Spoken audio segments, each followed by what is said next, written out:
আজকে তোমার আমাকে ভালোবাসা উচিত, এই সেন্টেন্সের ইংলিশ কি হবে অবশ্যই আমাকে কমেন্টে লিখে পাঠাবে। আচ্ছা, আপনারা কি জানেন শুড দিয়ে আপনারা স্পোকেন ইংলিশে এবং রাইটিং ইংলিশে কিভাবে সেন্টেন্স মেকিং করবেন? যদি না জানেন তাহলে আজকে আমরা একসাথে শিখব। তো শুড আপনি কখন ব্যবহার করবেন? শুড আপনি তখন ব্যবহার করবেন যখন আপনার বর্তমানে কিছু করা উচিত, তখন আপনি শুড ব্যবহার করবেন। তো এখানে কিছু উদাহরণ আছে, চলুন সেগুলো দেখে নিই। স্পোকেন ইংলিশের ক্ষেত্রে তোমার খাওয়া উচিত যেহেতু তুমি ক্ষুধার্ত। You should eat since you are starving. আজ তার সাথে তোমার দেখা করা উচিত। Today you should meet with হিম।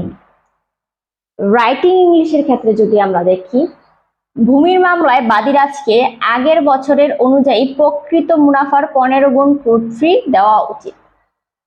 এই সেন্টেন্সটা কেমন লাগছে না আপনাদের কাছে?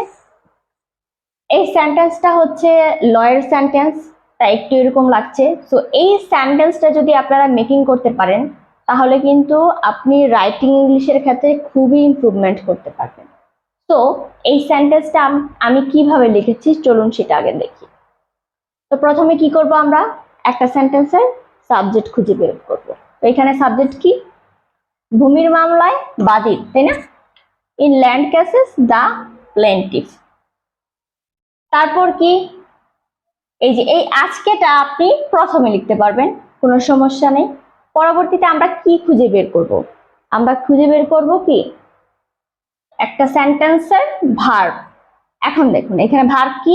উচিত, তাহলে এই যে শুড। তারপর কি আছে? দেওয়া। দেওয়া ইংরেজি কি? পে। তারপর কি আছে? কোর্ট ফি, এই যে কোর্ট ফি। প্রকৃত মুনাফার 15 গুণ কি আছে?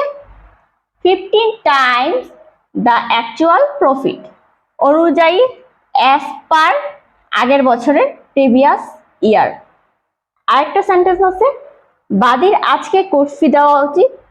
প্লেন্টিফ শুড পে কোর্ট ফি।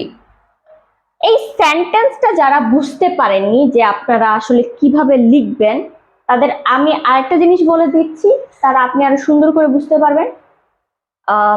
যখন আপনি বাংলা লিখবেন তখন দেখেন ভার্বটা কিন্তু সবার শেষে থাকে, কিন্তু আপনি যখন ইংরেজি করতে যাবেন তখন সাবজেক্টের পরেই হচ্ছে ভার্বটা থাকবে। দেখুন আপনি কি করবেন, বাংলা বাংলার শেষ থেকে শুরু করবেন ইংরেজি লেখাটা, তাহলে দেখবেন আপনার সেন্টেন্সটার ধারাবাহিকতা অনেক সুন্দর করে আসছে। যেমন দেখুন এখানে আপনি সাবজেক্টটা সেমই থাকবে, ভূমির মামলায় বাদী, এই যে in land cases the plaintiff. তারপর কি আমাদের ভার্ব লিখতে হবে, এই যে উচিত, শুড। তারপর কি আছে? দেওয়া, পে। তারপর কি আছে? কোর্ট ফি, এই যে কোর্ট ফি। প্রকৃত মুনাফার 15 গুণ, তাহলে কি 15 টাইমস দ্য অ্যাকচুয়াল প্রফিট, মানে এটা এই বাংলা ইংলিশ হচ্ছে এটা। তারপর কি? অনুযায়ী, অ্যাজ পার আগের বছরের প্রিভিয়াস ইয়ার। সেম ভাবে আপনি স্পোকেন ইংলিশের ক্ষেত্রে কি করবেন? তোমার খাওয়া উচিত যেহেতু তুমি ক্ষুধার্ত, তাহলে কি এই যে তোমার সাবজেক্ট, এই যে উচিত, শুড, খাওয়া, ইট, যেহেতু সিন্স তুমি ক্ষুধার্ত, ইউ আর স্টারভিং। আশা করি এই লেসনটি আপনাদের খুবই ভালো লেগেছে। যদি আপনারা এই লেসনটি কেউ বুঝতে না পারেন, আপনাদের যদি আরো সেন্টেন্স মেকিং এ প্রবলেম হয়, তাহলে অবশ্যই আপনারা আমাকে কমেন্ট করে জানাবেন এবং আমি আপনাদের আরেকটা সেন্টেন্স দিয়ে যাচ্ছি, যেটার কি আপনারা আনসার আমাকে কমেন্ট বক্সে লিখে পাঠাবেন। তো সেন্টেন্সটি হচ্ছে, আজকে তোমার আমাকে ভালোবাসা উচিত। এই সেন্টেন্সের ইংলিশ কি হবে অবশ্যই আমাকে কমেন্টে লিখে পাঠাবেন।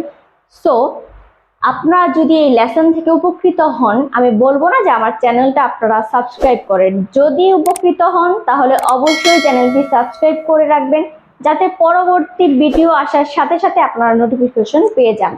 সো আজকে এই পর্যন্তই, দেখা হবে অন্য কোনো ভিডিওতে। ততক্ষণ পর্যন্ত সবাই ভালো থাকবেন। ধন্যবাদ সবাইকে।